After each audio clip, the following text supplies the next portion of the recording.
the in-person event. We are going to Exhibitors the second round. It's a little less packed, but you know, time is always tight. So we're going to start with Bruce Pels, who's he's online with Maji Safi. Thanks, Emily. Hello, everyone. My name is Bruce Pels, and I am part of the E-Club of WASH and located here in Colorado. I am one of the founders of the Maji Safi group, which means Clean Water Group in Swahili. And we are based in the Lake Victoria region of Tanzania.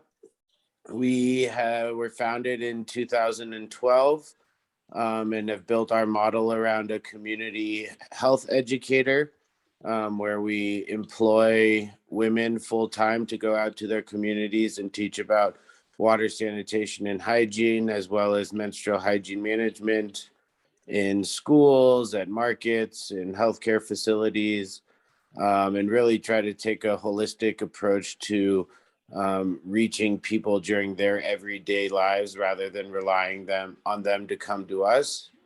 As part of that work and to measure our impact, we've also did a 5-year health screening campaign where every year we tested about 5,000 people for 4 common waterborne and water-related diseases, and then compared the disease rates among our participants with the community members who had not directly participated in our program. Currently, we're moving into a new 5-year strategic plan that will go from 2021 through 2025. And the 3 major areas of focus there will be menstrual hygiene health and expanding our program through our school health clubs to new areas and new districts. We're also working with 2 different district medical offices with WASH and healthcare facilities. So working with the government as well as the district hospitals to help extend the WASH services into more health centers and dispensaries. And then we are also focusing on information communication technology. So using social media platforms as well as radio shows and a health hotline to more economically spread health and WASH information. So I'll put my email in the chat room. I'd be happy to follow up with anyone who would like to hear more about Maji Safi Group's work.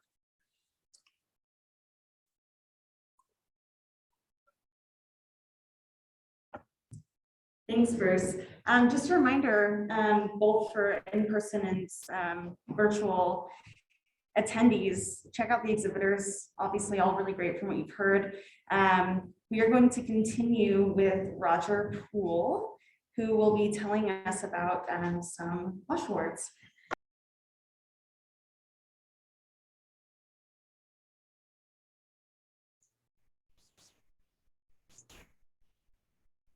Hi, I'm Roger Poole, and I'm with the Lakewood Foothills Rotary Club, and I want to talk about the award that our club sponsors every year for the Best WASH Project in District 5450. And it's named for one of our past presidents, and we've been doing this now for about 15 years, I think. And we would encourage people to apply for that. I've heard a lot of talk today, and I know there's a lot of great projects out there in the area of water, sanitation, and hygiene. So we also are in collaboration with the symposium here, in that they help to sponsor part of the award that we give to the club that receives that every year. And the best way to find out about it is you can go to the District 54 website, and there's a pull down called awards, and we're listed as one of the club sponsored awards, and that's the George K. Davis WASH Project Award every year. The deadlines are May 1st every year, so starting sometime in late winter, we'll start to send announcements and emails out about applying for that. It's a pretty simple application, and we look forward to hearing from some of you and having a chance to look at the awards possibility for your club, perhaps.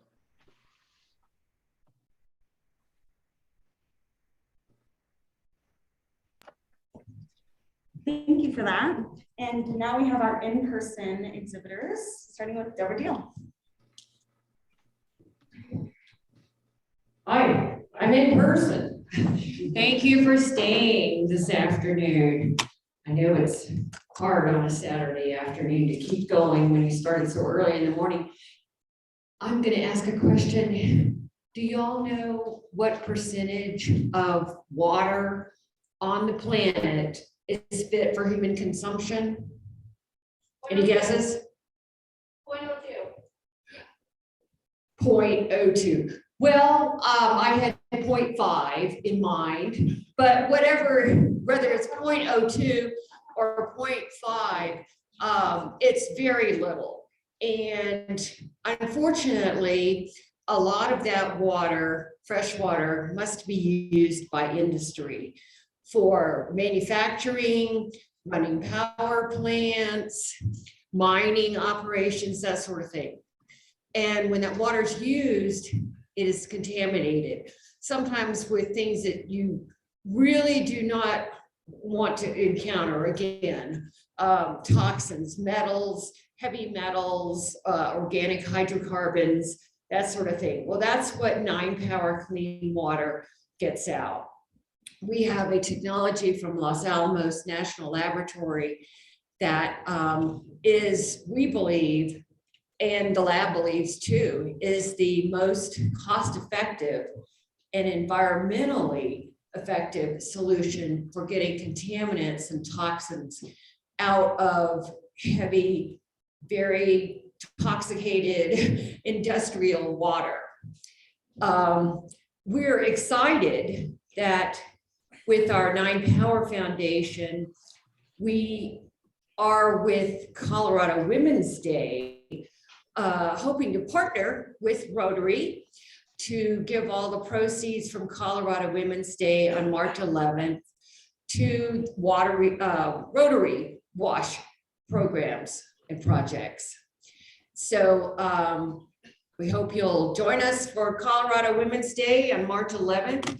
If you would like more information, we have a flyer back here at our booth and for 9Power Clean Water, and we hope you'll nominate a deserving woman, because I'm sure in every one of these clubs there's a deserving woman that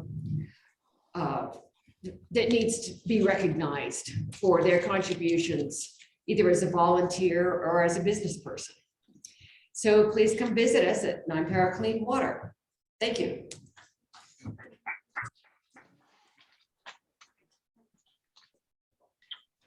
All right.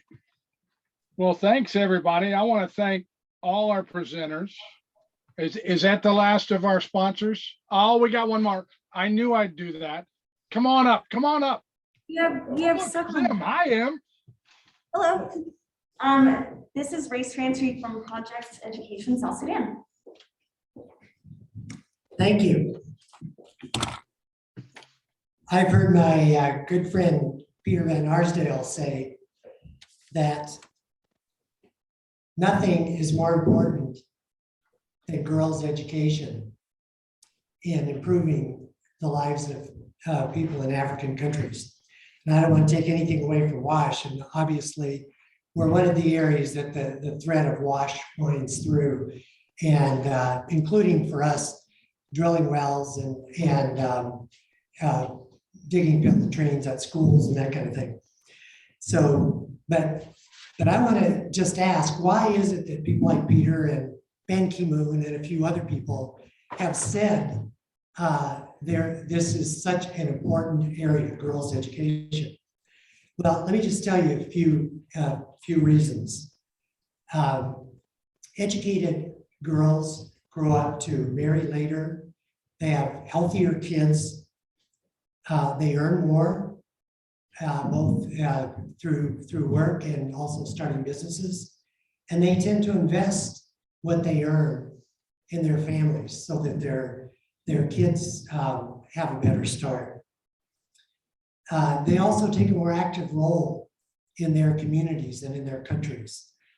And for all those reasons, this is very critical for developing nations.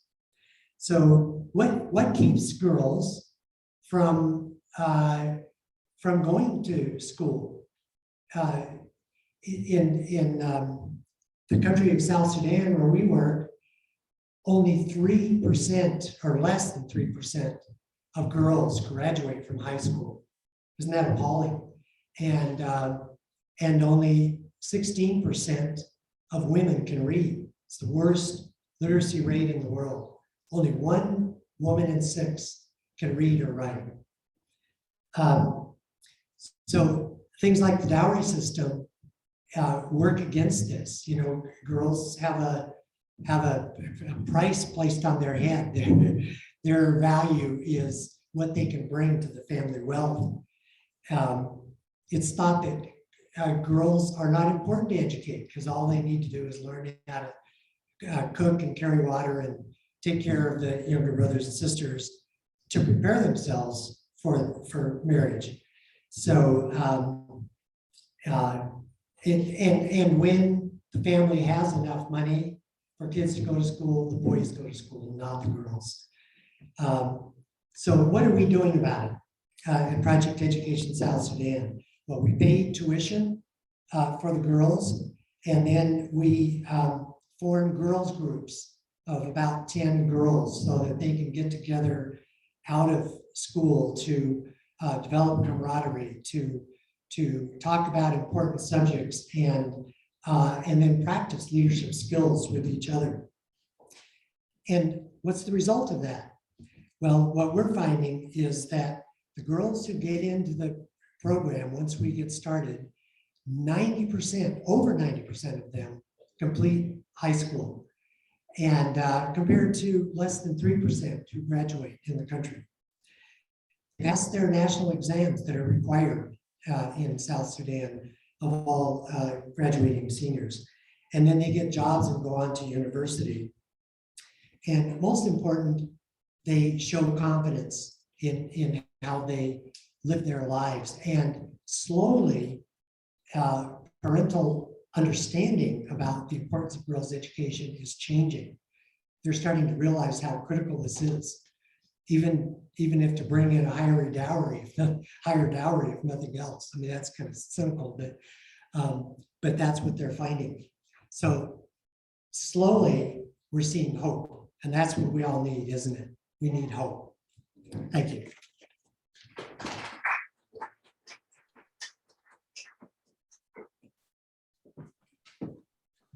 So Emily, no, okay. I'm gonna wait till you tell me it's okay. Hi everyone, can you hear me? Well, first of all, I'm Johannes with the African Sustainable Development Foundation. Before I talk a little bit about it, let me just give a thank to Rotary, especially Steve, Ray, Emily, and Yellow. So I want to give them to you guys for this opportunity. Now, let me spend maybe 3 to 5 minutes to talk about my project or my organization. Again, I'm Johannes, and I'm a founder and president of African Sustainable Development Foundation. So I don't have a PowerPoint, but next time I'll do next year because this has been the last minute. I got a lot of information. I just got back from the country last month, September. So the African Sustainable Development Foundation, which I founded back in 2007, 2008, quite a bit of a while. And actually our mission, give me a second. So the mission of African Sustainable Development Foundation basically is to bring hope, empowerment, personal development, as well as we're dealing with education, health, and education. Everything we've been talking about all day today, that's what we're dealing with. And originally I'm from South Sudan. This is a country that has so much complex, just like elsewhere in Africa or other part of the world developing. So, like I said, I just got back last month, September. I spent 6 months in southeastern part of South Sudan, where my job was, was kind of like an assessment, just to see, because the country has been in civil war for the last 9 years. So just right after independence in 2011. So as you can imagine, the country has never been in what we call a civic development or infrastructure. Most of it, as Ray just talked about it, I mean, you can imagine just a basic, everything we take for granted here in the West, there's none there. So we're dealing with, right now, we're focusing primarily on water.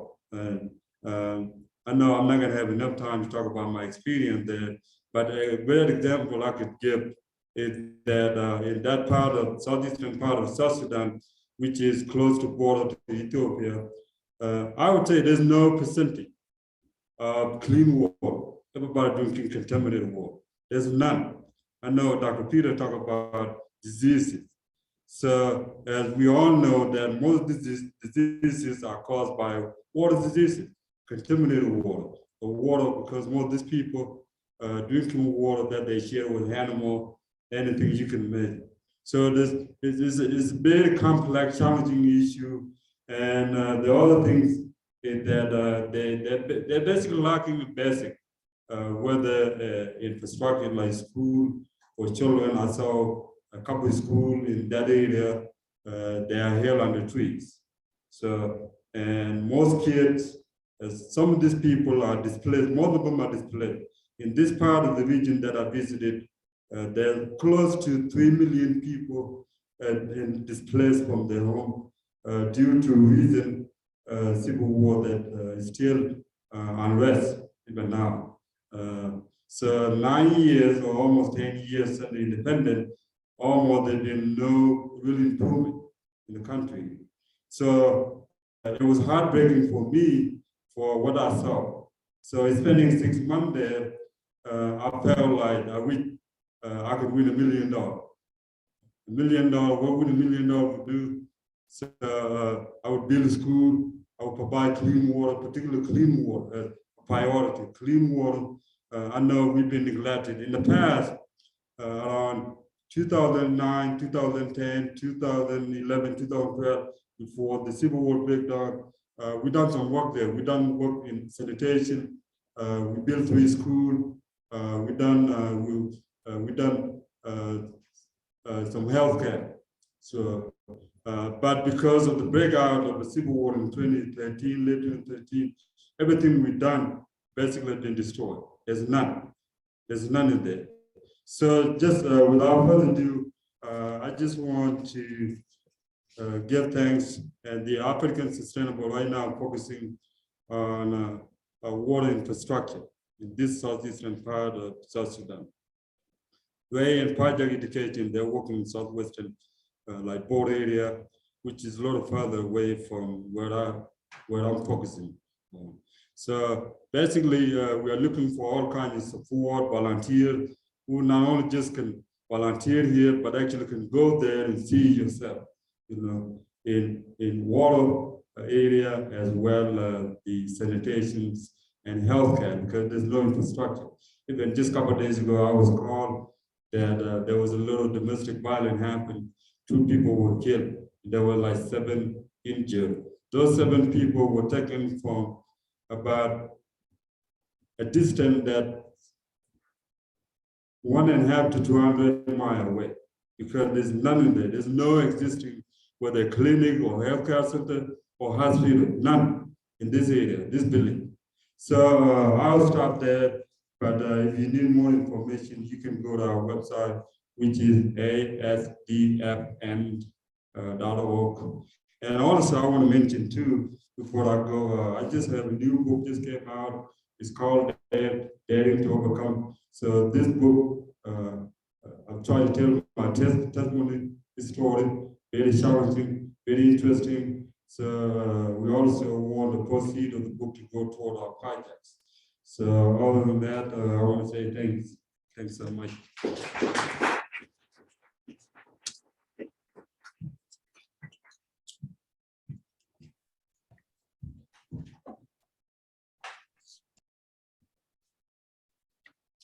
Hold it, Chuck. You're not done yet.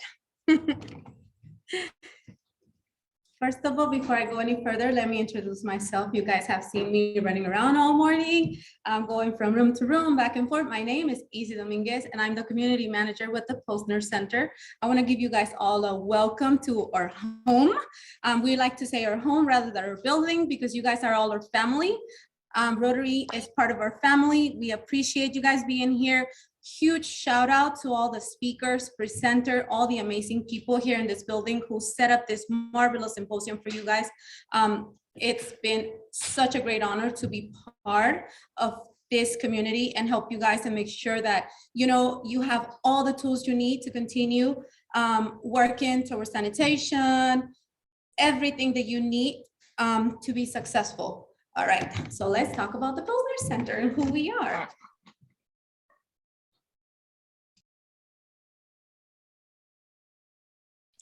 Just You lost your muted. audio, Ezzy.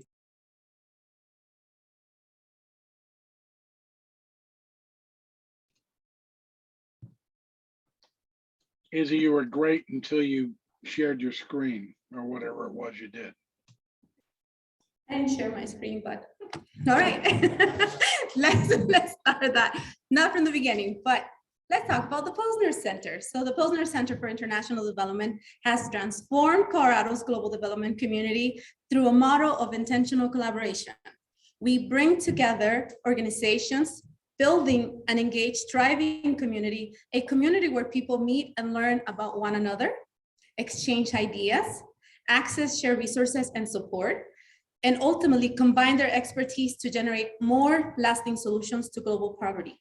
Today, the Posner Center community is home to close to 200 organizations working in over 100 countries throughout the world. We lead high-quality programs that strengthen our community to amplify its impact around the globe. Programming and grant-making emphasize the creation of community, strategic connections, learning and sharing across the community, and the adoption of evidence-based best practices. We give our community new ways to engage with one another and international development organizations worldwide, and support their efforts to communicate, advocate, and promote their work, and stand shoulder to shoulder in a never-ending demand to do global development better. Our vision is that of a more equitable and prosperous world. Our mission is to catalyze the global development community at home and abroad, to collaborate for greater impact. We use 3 core strategies that I like to call our triple C's, and those are to advance our vision and our mission over the next 5 years. We convene the global development community working at home and abroad, creating a collaborative culture that is inclusive, diverse, and innovative. We connect our community to share expertise and knowledge, increase our organizational capacity, and promote our efforts and successes. And then we catalyze the community through our leadership, programming, and advancing our best practices in collaboration. Posner Center wouldn't be anything without our community. The community is the core center of everything that we do, from programming to symposiums. By the way, if you have not stopped by my table, you need to stop by my table because we need to talk. We have great membership. We have great information. If you want to get a copy of the Catalyst report, which is a report on global collaborative engagement, this was a report that was made by many organizations whom you've heard today, working here in the building and then abroad. So if you want to get a copy today, stop by my table, get a copy. If you want to learn about space in the building, how to become a tenant, how to become a member, stop by and talk to me. Or if there's any question that you have and you just want to learn how to connect with many of the other organizations that call Posner Center home, stop by and let me know. I'll be more than happy to make those connections and get you guys the information that you need. With no further information, I thank you all. Thank you so much for being at the Posner Center and enjoy the symposium. Hey, I got the high sign.